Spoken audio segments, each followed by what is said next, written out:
ওই অমুসলিম মহিলা জানে যে মুহাম্মাদুর রাসূলুল্লাহর কথা মিথ্যা হতে পারে না। আল্লাহর নবী মুহাম্মদ সাল্লাল্লাহু আলাইহি সাল্লাম যেই কথা বলে ওই কথা মিথ্যা হওয়ার কোনো সুযোগ থাকে না।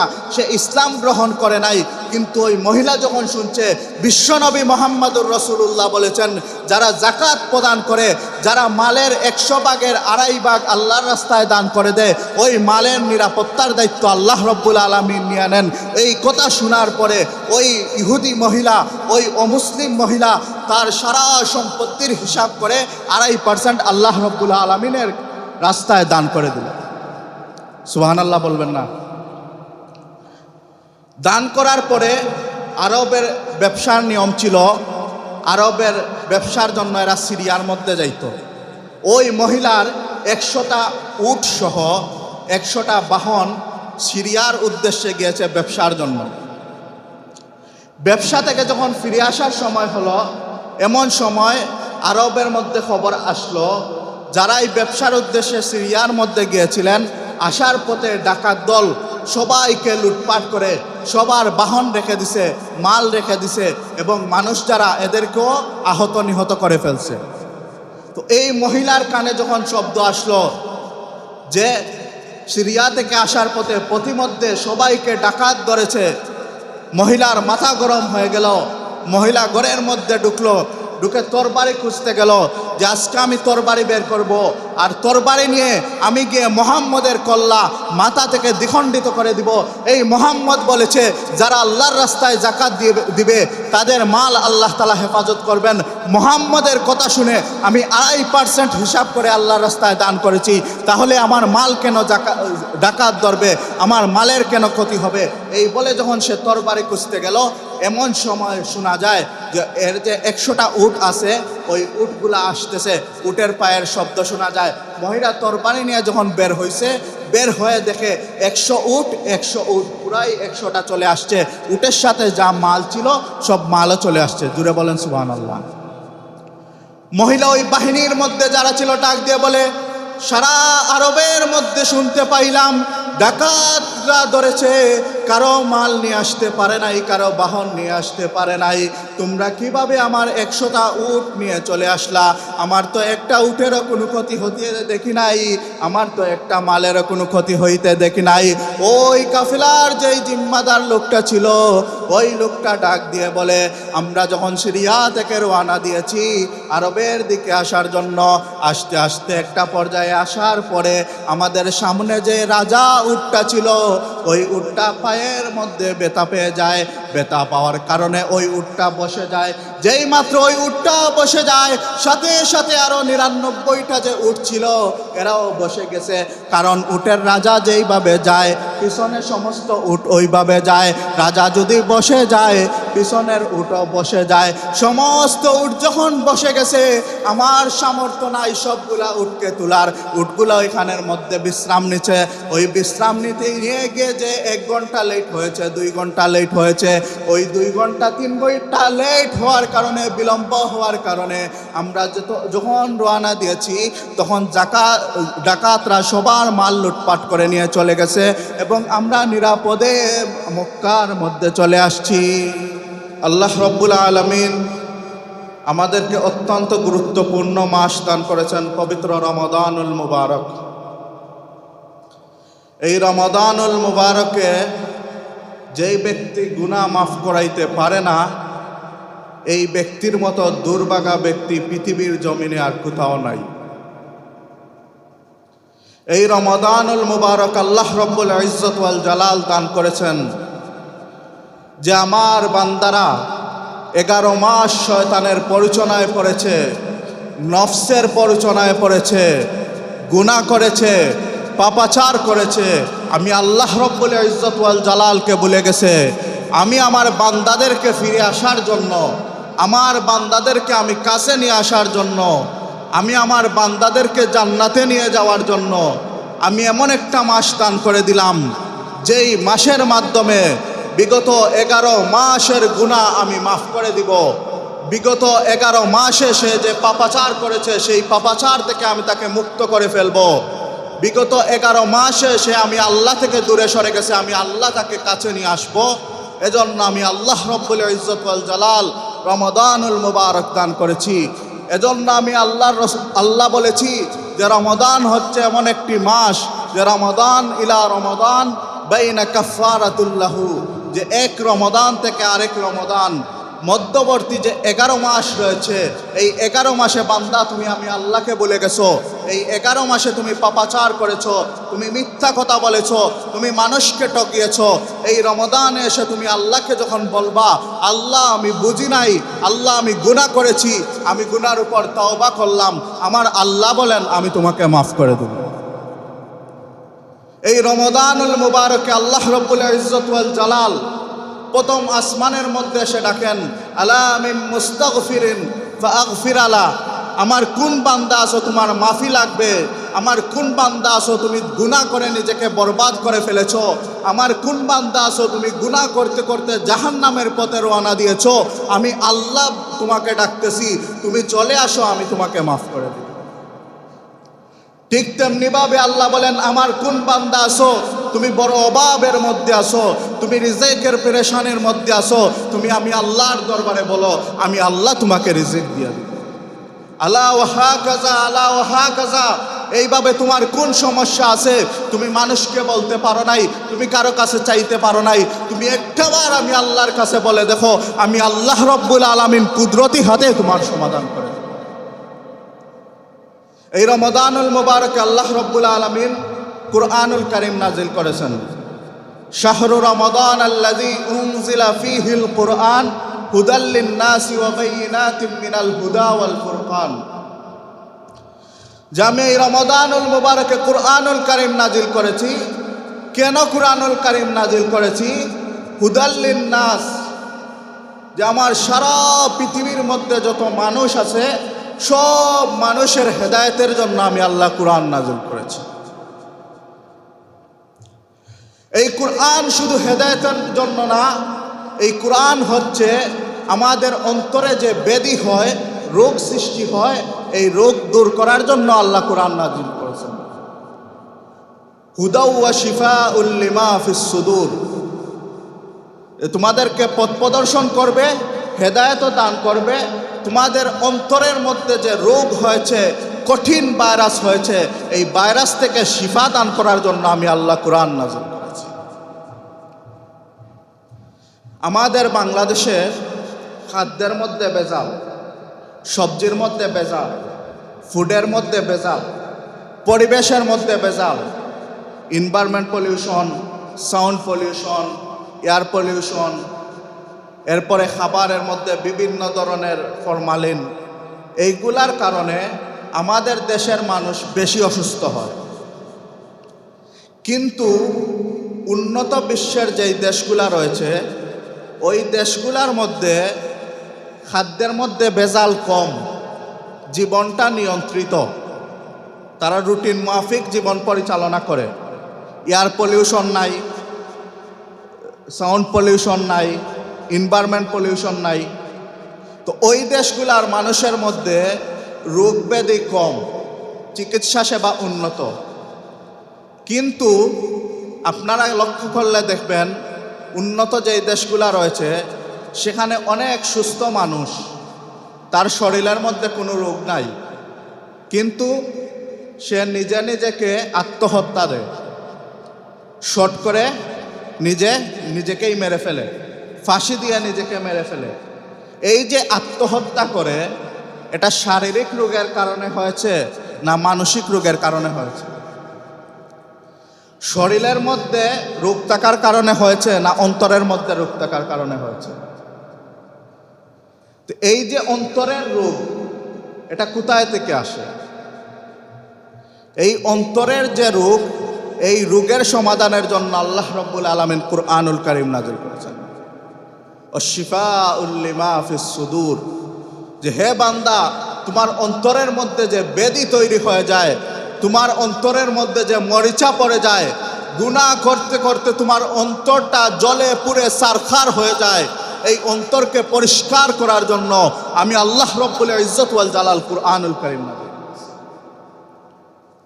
যারা হজে গেছেন অথবা বিভিন্ন ছবিতে দেখছেন বা বিভিন্ন ভিডিওতে দেখছেন, মানুষ যেই গড়টাকে তাওয়াফ করে, মাতাফ, আল্লাহর গড়, এই মাতাফের এক কর্নারের মধ্যে একটা পাথর আছে, যেই পাথরের নাম হাজরে আসওয়াদ। চিনেন আপনারা হাজরে আসওয়াদ? এই হাজরে আসওয়াদ এমন একটা পাথর, যেই পাথরকে কোনো বান্দা যখন চুমু দেয়, যেই পাথরকে কোনো বান্দা যখন স্পর্শ করে, তখন এই পাথর ম্যাগনেটের মতো টান দিয়ে ওই বান্দার সমস্ত গুনাহ নিয়ে যায়। এজন্য এই পাথরটা জান্নাত থেকে যখন এসেছিল, এটার নাম ছিল হাজরে আবিয়াজ, সাদা পাথর। কিন্তু এই পাথরটা মানুষের গুনাহ নিতে নিতে কালো হয়ে গেছে, এজন্য তার নাম হাজরে আসওয়াদ, কালো পাথর। এই যে কালো পাথর ম্যাগনেটের মতো মানুষের গুনাহ নিয়ে আনে, আল্লাহ রব্বুল ইজ্জত ওয়াল জালাল এর থেকে বড় ম্যাগনেট বানায়া কুরআনুল কারীম নাজিল করেছেন।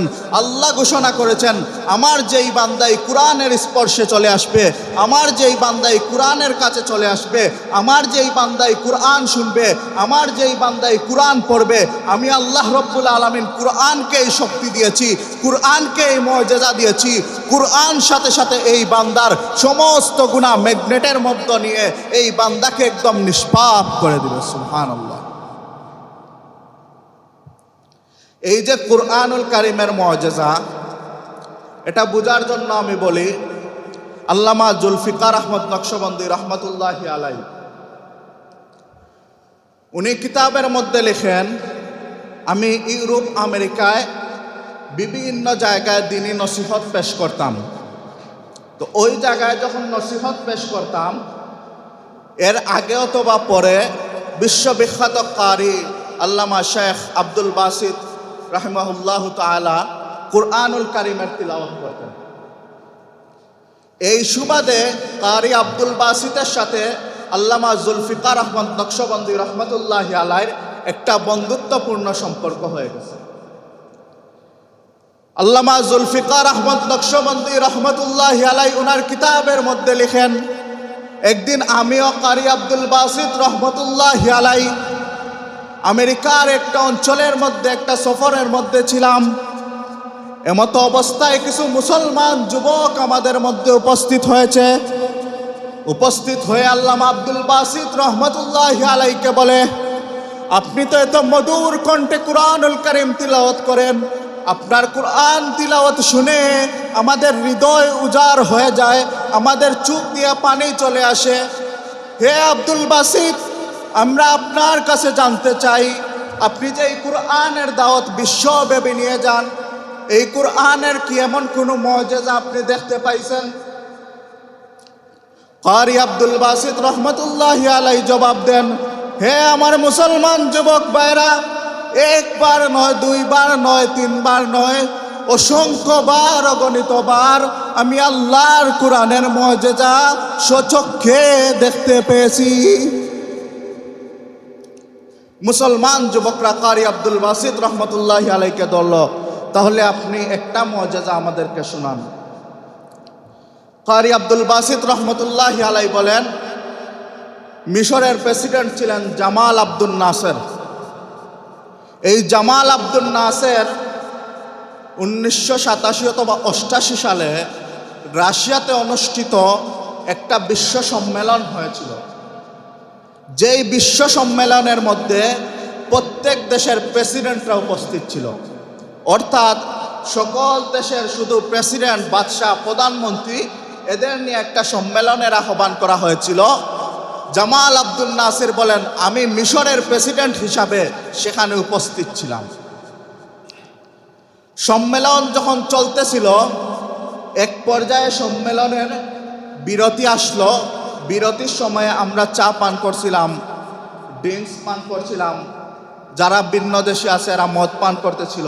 এই যে একটা ব্রেক চলতেছিল, এই ব্রেকের সময় বিশ্বের কাফেরেরা জামাল আব্দুল নাসিরকে বলতেছে, হে জামাল আব্দুল নাসির, আপনি আপনার দেশ বলতেছেন কোরআন অনুযায়ী চালাবেন, আপনার দেশের আইন আপনি কোরআন অনুযায়ী করেন, আমরা যেখানে সামনে 1000 বছর সামনে চিন্তা করি, 1000 বৎসর পরে কি হবে ওই ফর্মুলায় আমরা দেশ চালাই, আমরা সায়েন্স আবিষ্কার করি, আমরা বিজ্ঞানে আবিষ্কার করি। আর আপনি আপনার দেশ চালাইতে চান 1400 বৎসর আগে যেই কুরআন নাজিল হয়েছে সেই কুরআন অনুযায়ী। এটা জামাল আব্দুল নাসিরকে সম্মান দেওয়া হলো না, ইনসাল্ট করা হলো, অপমান করা হলো। আরে মিয়া, আমরা যেখানে 1000 বছর সামনে চিন্তা করি, আপনারা ওইখানে 1000 বছর পিছনে চিন্তা করেন। তো একজন মুসলমানের সামনে কুরআন নিয়ে কথা বলা হবে, তার ধর্মকে নিয়ে কথা বলা হবে, তার মধ্যে যদি ঈমান থাকে তাহলে সে নীরব বসে থাকতে পারে না।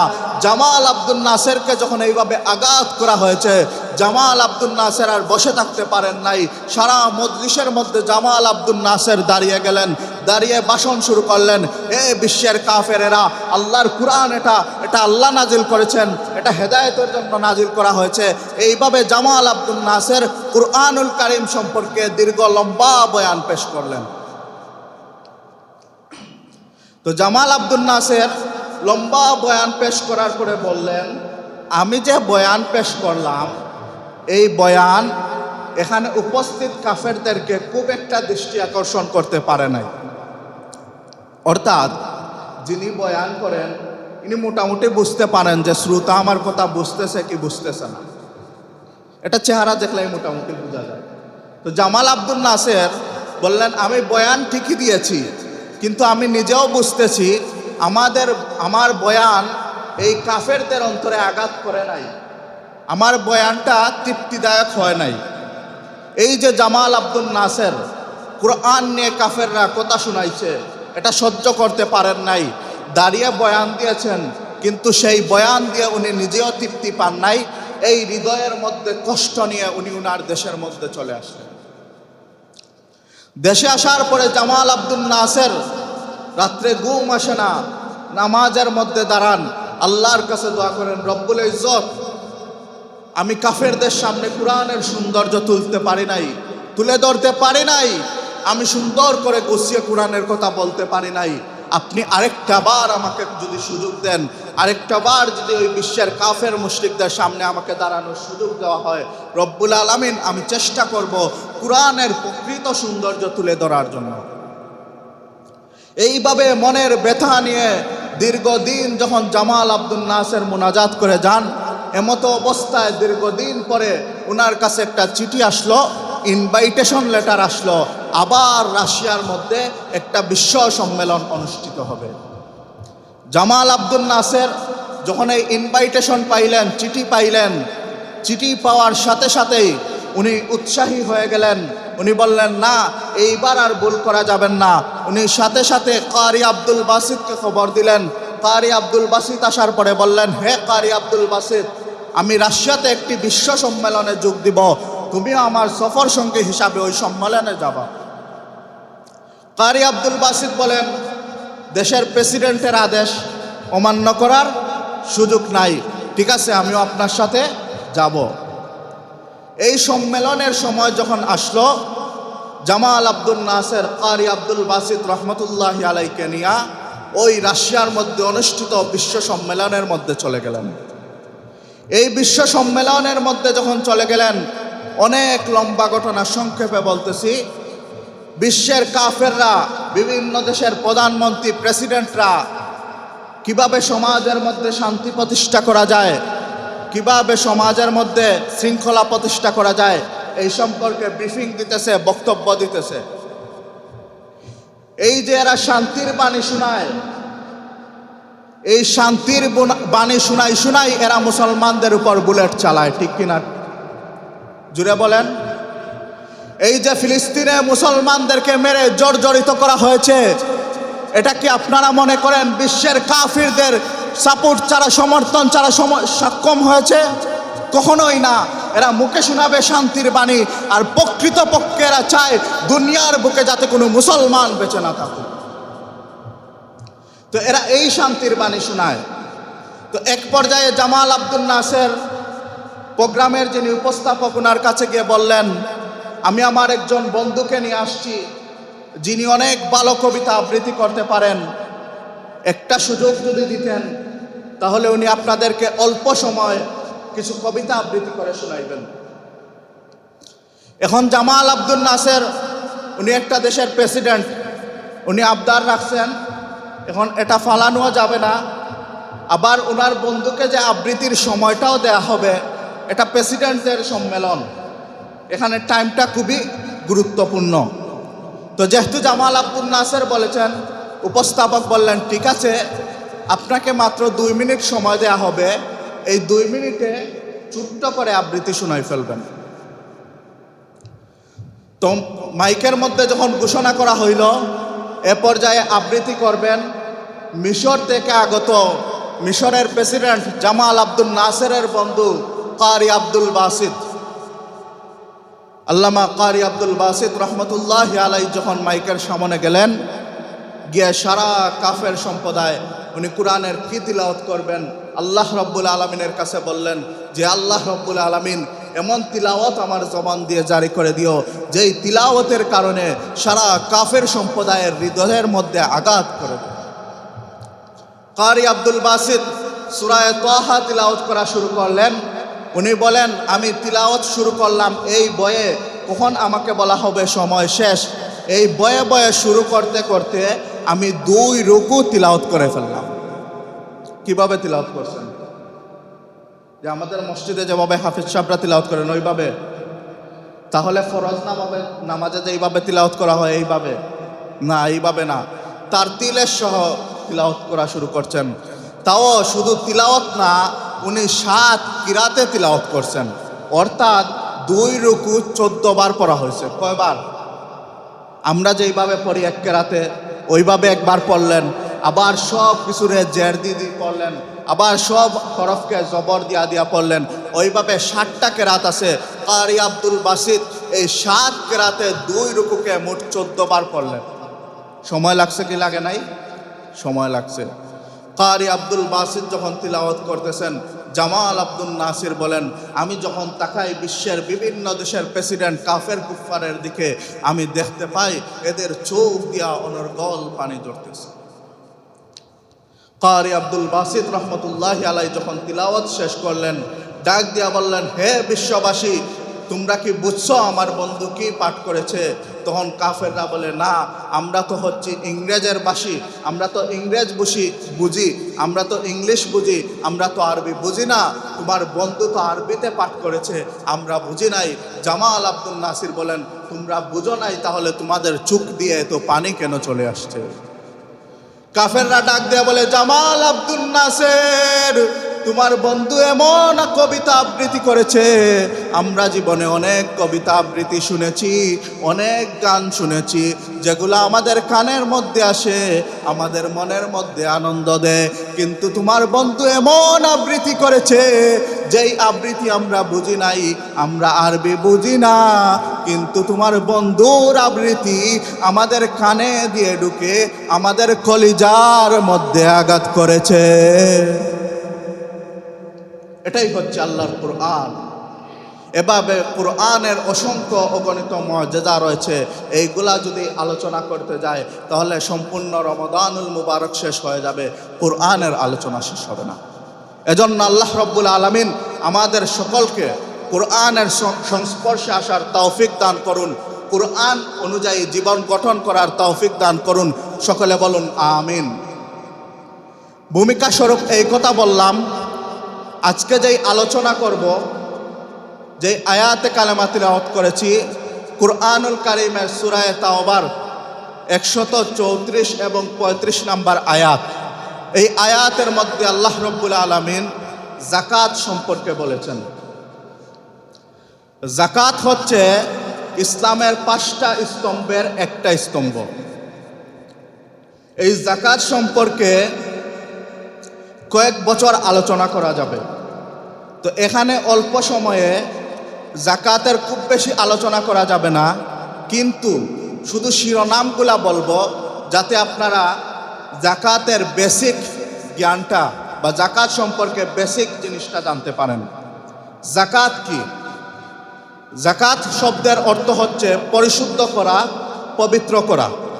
যেমন কুরআনুল কারীমের মধ্যে আমরা দেখি আল্লাহ রব্বুল আলামিন বলতেছেন কাদ আফলাহা মান তাযাক্কা, যে ওই মানুষ সফল কাম হয়েছে যে নিজেকে পরিশুদ্ধ করেছে। কাদ আফলাহা মান যাক্কাহা, যে নিজেকে কি করেছে? পরিশুদ্ধ করেছে, সে সফল কাম হয়েছে। তাহলে যাকাত শব্দের অর্থ হচ্ছে পরিশুদ্ধ করা, পবিত্র হওয়া। পরিভাষায় বলা হয় ইসলামী শরিয়ায় নেসাব পরিমাণ সম্পদের মালিকরা এই সম্পদ থেকে একটা অংশ আল্লাহর রাস্তায় দান করবেন। এই দান করাকে যাকাত বলে। এখন যাকাত কার উপর ফরজ? যাকাত ফরজ হওয়ার জন্য 5টা শর্ত রয়েছে। কয়টা শর্ত? 5টা শর্ত। 1 নাম্বার শর্ত হচ্ছে নেসাব পরিমাণ মাল হওয়া। 52 বড়ি রূপার মালিক থাকা। কিসের মালিক থাকা? রূপার। 52 বড়ি সিলভার। 7.5 তোলা স্বর্ণ, গোল্ড। স্বর্ণ কয় তোলা? 7.5। অথবা স্বর্ণ, রূপা, গোল্ড, সিলভার এবং ক্যাশ মানি অথবা আরো সম্পদ, এইগুলা একত্রিত করে যদি 52.5 তোলা সিলভারের সমপরিমাণ মূল্য হয় তাহলে উনি নেসাবের মালিক। অথবা ওনার কাছে শুধু 52.5 তোলা সিলভারের যেই টাকা হয় ওই টাকা ওনার কাছে আসে তাহলে উনি কি? সাহিবে নেসাব বা নেসাব পরিমাণ মালের মালিক। মুহতারাম হাজরিন, বর্তমান বাজার দর অনুযায়ী যদি আমরা সিলভারের মূল্য দেখি, রূপার মূল্য দেখি, নতুন যেটা ওইটা 6,500 টাকা, কিন্তু আপনি যাকাত দিবেন ওইটা বিক্রির দর অনুযায়ী। যেমন আপনার কাছে 1 বড়ি রূপা আছে, সিলভার আছে, ওইটা আপনি কিনছেন 6,500 টাকা দিয়ে, কিন্তু আপনি যদি সেল দিতে চান, বিক্রি করতে চান, তাহলে পাবেন 5,000 টাকা। কারণ কেনার পরে ওই জিনিসের ভ্যালুটা কমে যায়। যেই দাম দিয়ে কিনছেন ওইটা পাবেন না, কারণ কেনার সময় ওইটা মেকিং চার্জ একটা নিয়েছে।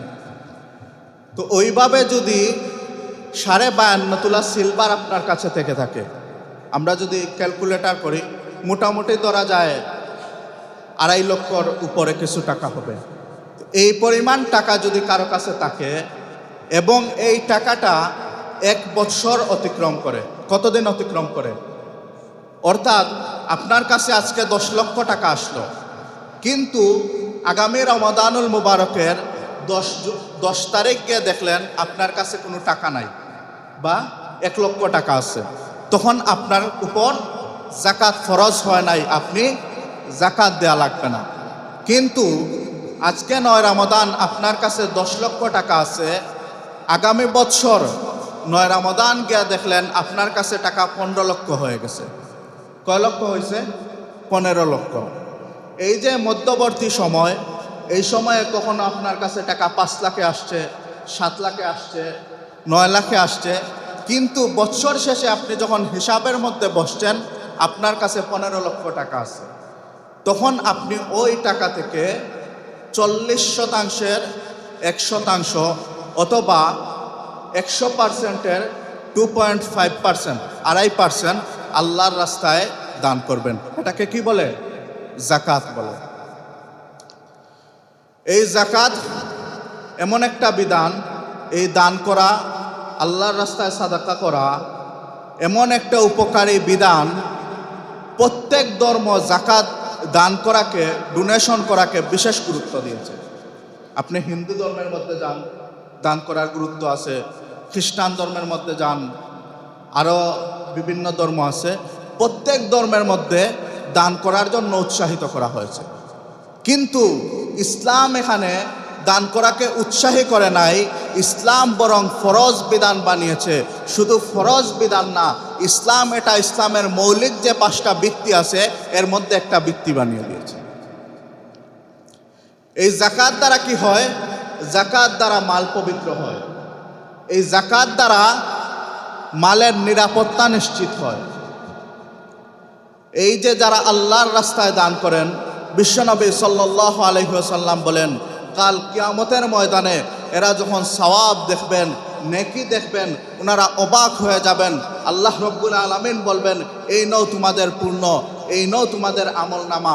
তখন বান্দা যখন আমল নামা দেখবে এত সওয়াব, আল্লাহ রব্বুল আলামিনকে বলবে, আল্লাহ রব্বুল আলামিন আমরা তো এত সওয়াব করি নাই, আমরা তো এত টাকা দান করি নাই, আমরা তো এত নেক আমল করি নাই।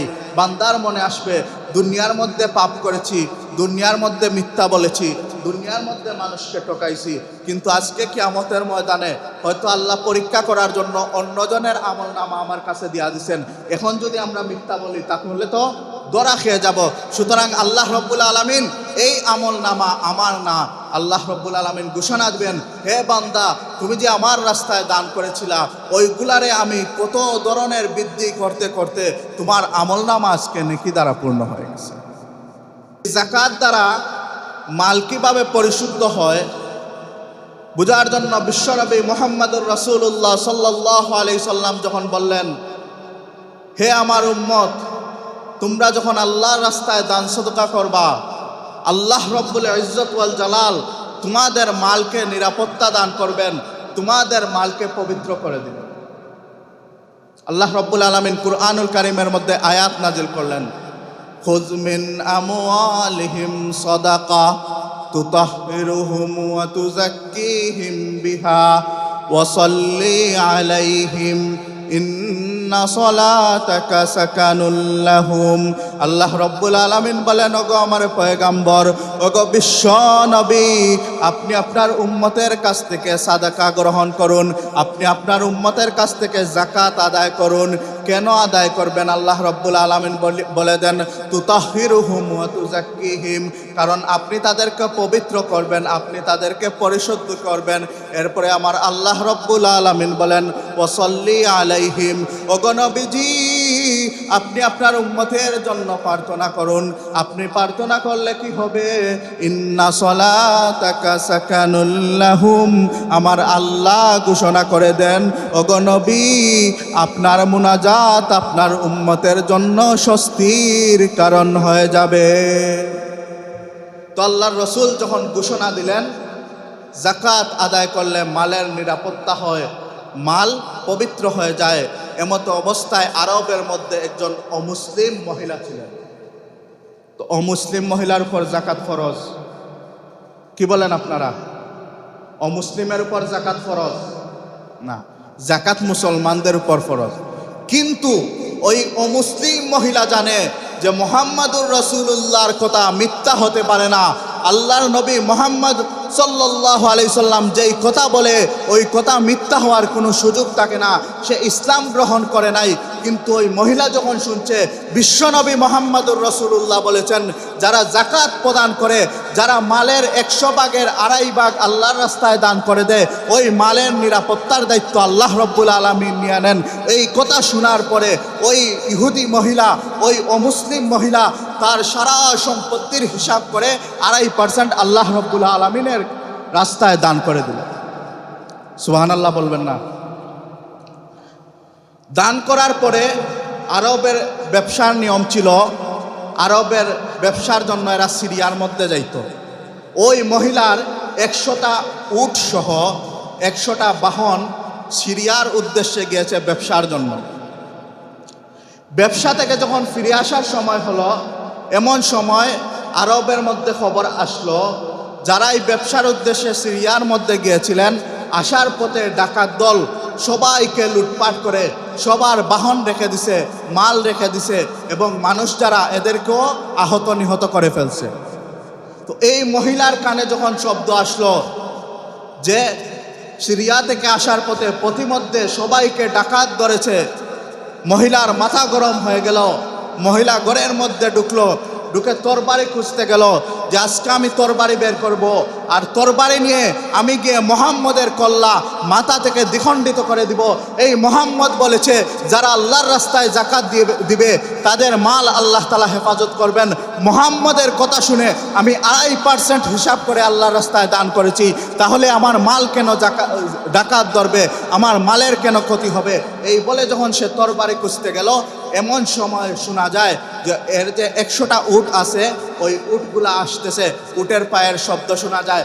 মহিলা তরবারি নিয়ে যখন বের হয়েছে, বের হয়ে দেখে 100 উট, 100 উট পুরাই 100টা চলে আসছে। উটের সাথে যা মাল ছিল সব মালও চলে আসছে। জুড়ে বলেন সুবহানাল্লাহ। মহিলা ওই বাহিনীর মধ্যে যারা ছিল ডাক দিয়ে বলে, সারা আরবের মধ্যে শুনতে পাইলাম ডাকাতরা ধরেছে, কারো মাল নিয়ে আসতে পারে নাই, কারো বাহন নিয়ে আসতে পারে নাই। তোমরা কিভাবে আমার 100টা উট নিয়ে চলে আসলা? আমার তো একটা উটেরও কোনো ক্ষতি হতে দেখি নাই, আমার তো একটা মালেরও কোনো ক্ষতি হইতে দেখি নাই। ওই কাফেলার যেই জিম্মাদার লোকটা ছিল, ওই লোকটা ডাক দিয়ে বলে, আমরা যখন সিরিয়া থেকে রওনা দিয়েছি আরবের দিকে আসার জন্য, আস্তে আস্তে একটা পর্যায়ে আসার পরে আমাদের সামনে যে রাজা উটটা ছিল, ওই উটটা পায়ের মধ্যে ব্যথা পেয়ে যায়। ব্যথা পাওয়ার কারণে ওই উটটা বসে যায়। যেই মাত্র ওই উটটা বসে যায়, সাথে সাথে আরো 99টা যে উট ছিল এরাও বসে গেছে। কারণ উটের রাজা যেইভাবে যায় পিছনে সমস্ত উট ওইভাবে যায়। রাজা যদি বসে যায় পিছনের উটও বসে যায়। সমস্ত উট যখন বসে গেছে, আমার সামর্থ্য নাই সবগুলা উটকে তোলার। উটগুলো ওইখানের মধ্যে বিশ্রাম নিচ্ছে। ওই বিশ্রাম নিতে নিয়ে গিয়ে যে 1 ঘন্টা লেট হয়েছে, 2 ঘন্টা লেট হয়েছে, ওই 2 ঘন্টা 3 ঘন্টা লেট হওয়ার কারণে, বিলম্ব হওয়ার কারণে আমরা যখন রওনা দিয়েছি তখন ডাকাতরা সবার মাল লুটপাট করে নিয়ে চলে গেছে এবং আমরা নিরাপদে মক্কার মধ্যে চলে আসছি। সুবহানাল্লাহ বলবেন না? একজন অমুসলিম মহিলা যে বিশ্বাস করেছিল আল্লাহর নবী মুহাম্মদ বলেছেন যে যারা আল্লাহর রাস্তায় যাকাত দান করে আল্লাহ তাদের মালের জিম্মাদার হয়ে গেছেন। এই ইয়াকিন করে আল্লাহর রাস্তায় দান করেছিল। আল্লাহ মালের হেফাজত করছেন কি করেন নাই? মুহতারাম হাজিরিন, বুঝার জন্য বলি, আল্লাহর রাস্তায় দান করা, যাকাত দেওয়া, এর মাধ্যমে আল্লাহ রব্বুল আলামিন বালা মুসিবত থেকে হেফাজত করেন।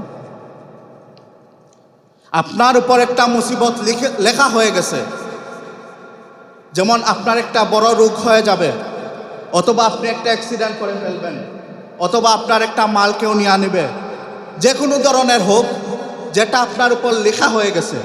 এমন অবস্থায় আপনি যদি দান করে দেন, আল্লাহ রব্বুল আলামিন ওই মুসিবতকে সরাইয়া ফেলেন।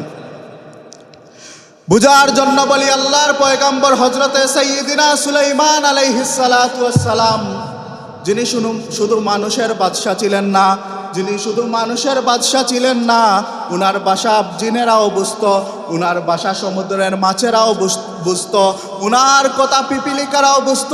বিশ্ব নবী সাইয়্যিদিনা সুলাইমান আলাইহিস সালাম যখন বাদশা, এমতো অবস্থায় একজন লোক ছিল, ওই লোকের বাসার কাছে একটা গাছ ছিল, ওই গাছের মধ্যে একটা কবুতরের বাসা ছিল। ওই যে কবুতরের বাসা, ওই বাসার মধ্যে কবুতর ডিম দেয়। ডিম দেওয়ার পরে ওই কবুতর যখন দিয়ে ওই ডিম থেকে বাচ্চা ফুটায়, বাচ্চা তৈরি হয়। বাচ্চাটা কিছু বড় যখন হয়, ওই যে লোকের বাড়ির কাছে গাছ, ওই লোকটা গাছে উঠে কবুতরের বাসা থেকে কবুতরের বাচ্চা নিয়ে আসে। কবুতরের এটা ভালো লাগে? একটা প্রাণীর ছোট বাচ্চা নিয়ে আসলেন, ওইটা তার ভালো লাগবে? কবুতর মনের মধ্যে কষ্ট পায়, আমি কষ্ট করে ডিম দিলাম, আমি কষ্ট করে একটা বাচ্চা তৈরি করলাম, ওই লোকটা আমার বাচ্চাকে নিয়ে খেয়ে ফেলে। ওইভাবে 1 বার খায়, 2 বার খায়, 3 বার খায়। কবুতর বলে, না না না, এইভাবে আর হতে দেয়া যায় না, আমি এত পরিশ্রম করে আমি বাচ্চা ফুটাই, আর ওই লোকটা আমার বাচ্চাগুলি নিয়ে খেয়ে ফেলে। আমি সাইয়্যিদিনা সুলাইমান আলাইহিস সালামের দরবারে গিয়ে বিচার দিব। কবুতর চলে গেল সাইয়্যিদিনা সুলাইমান আলাইহিস সালামের দরবারে গিয়ে বলে, আল্লাহর পয়গম্বর সাইয়্যিদিনা সুলাইমান আলাইহিস সালাম, আমি একটা গাছের মধ্যে বাসা তৈরি করেছি, ওই বাসার মধ্যে আমি ডিম দেই, ওই ডিম থেকে আমি বাচ্চা ফুটাই। ওই বাচ্চা যখন হয়ে একটু বড় হয়, আপনার এলাকার মধ্যে একটা দুষ্ট লোক আছে, যে দুষ্ট লোকটা আমার বাচ্চা নিয়ে খেয়ে ফেলে। সাইয়্যিদিনা সুলাইমান আলাইহিস সালাম ওই লোককে খবর দিলেন। খবর দিয়ে বললেন, তোমার সমস্যা কি? তুমি কবুতরের বাচ্চা কেন খেয়ে ফেলো?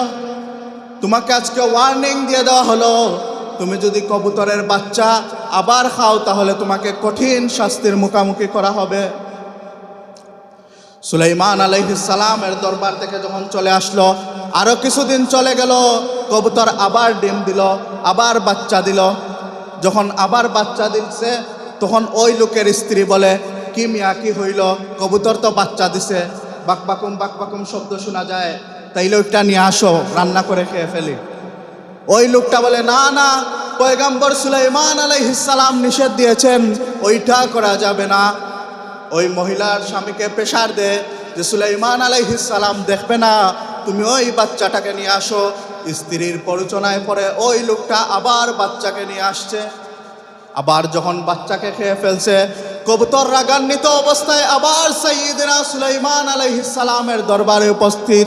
ওগো আল্লাহর পয়গাম্বর, ওই লোকটা এত দুষ্ট, আমার বাচ্চা খায় তো খায়, আপনি পয়গাম্বর, আপনি বাদশাহ সুলাইমান আলাইহিস সালাম নিষেধ করার পরেও আপনার কথা অমান্য করে নাই, আপনি ওই লোকটাকে কঠিন শাস্তি দিবেন।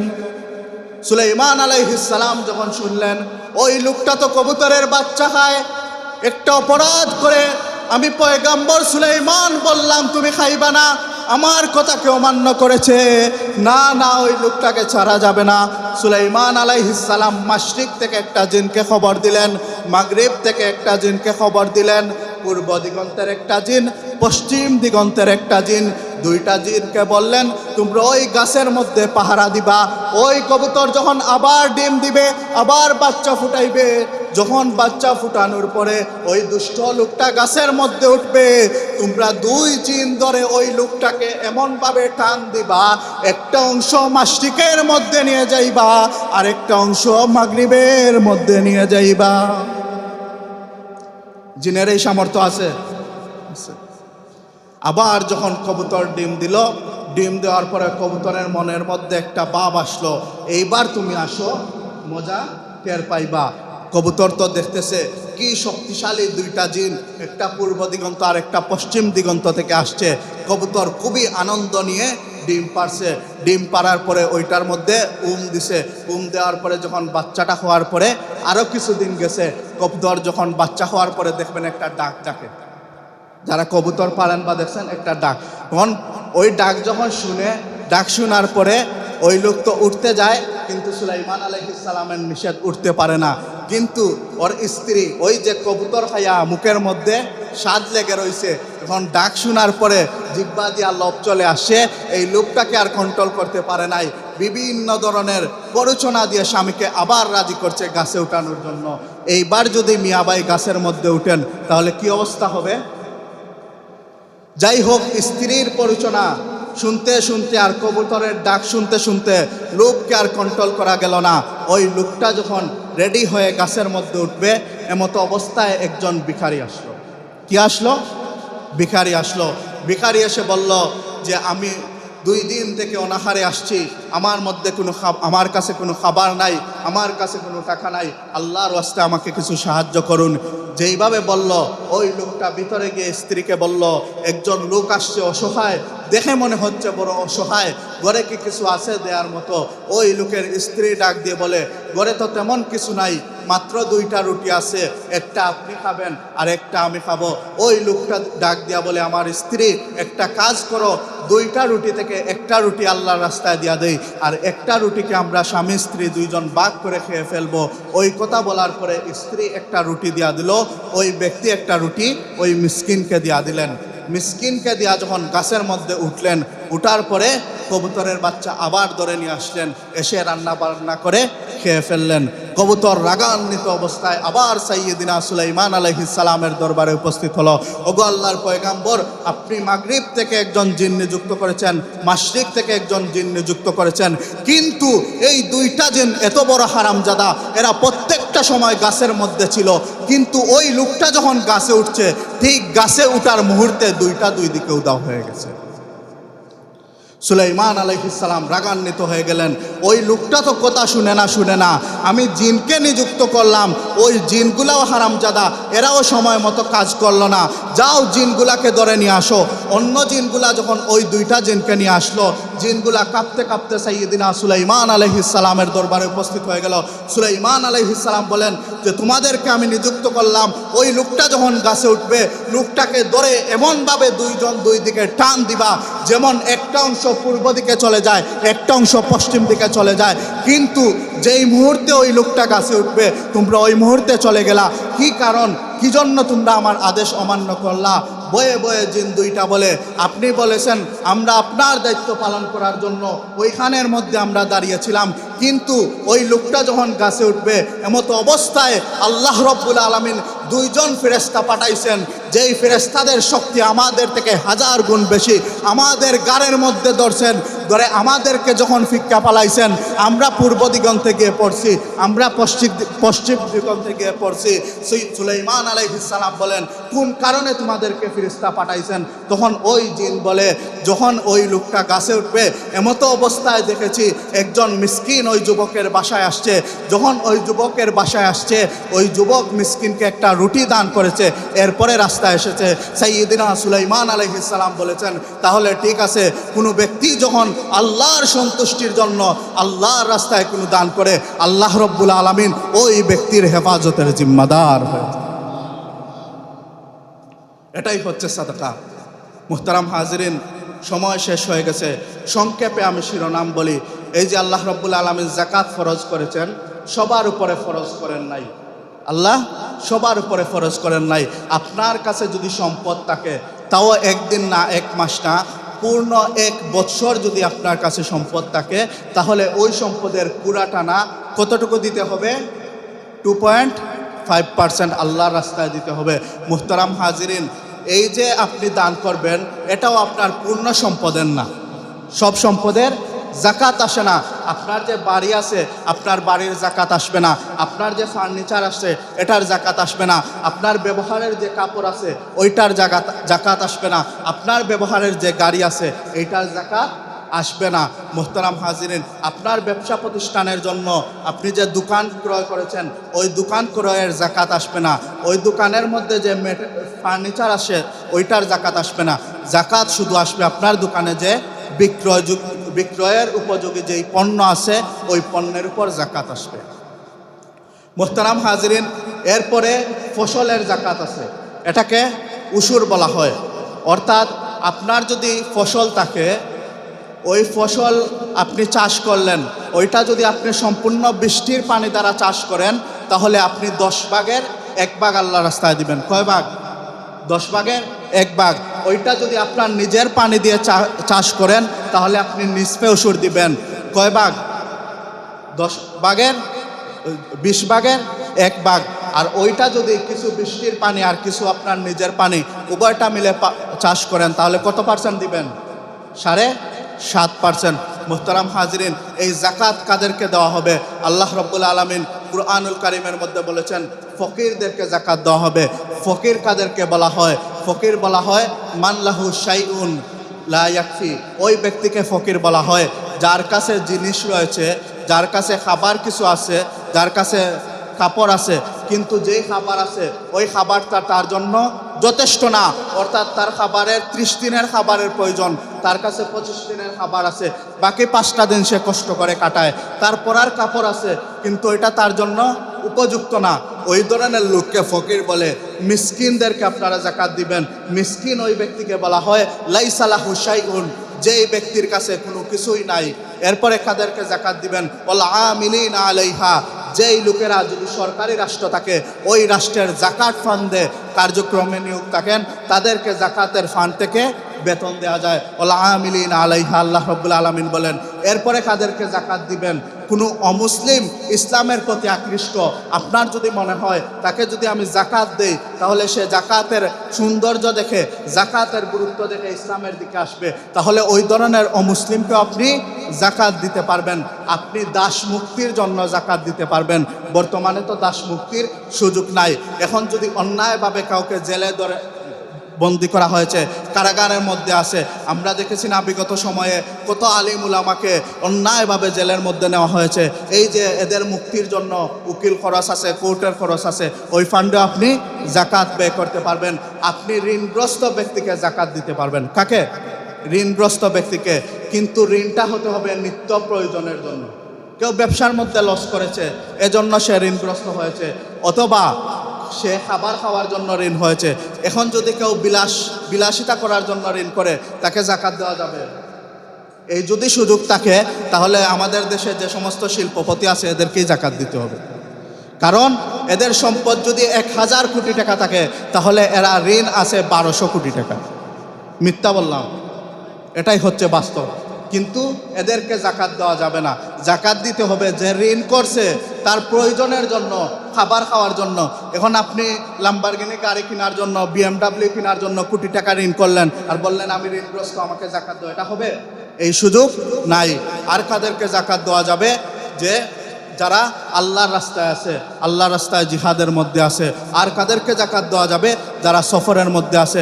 একজন লোক তার টাকা আছে কিন্তু সে রংপুর থেকে সিলেট আসছে, আসার পরে মলম পাটি পাইছে, তার সব কিছু নিয়ে গেছে, এমতো অবস্থায় তার কাছে কিছু নাই। তখন আপনি জাকাতের ফান্ড দ্বারা তাকে সাহায্য করতে পারবেন। মুহতারাম হাজিরিন, জাকাতের আরও অনেক আলোচনা ছিল, সময় শেষ। ইনশাআল্লাহ আল্লাহ যদি তৌফিক দান করেন আগামীতে আলোচনা করব।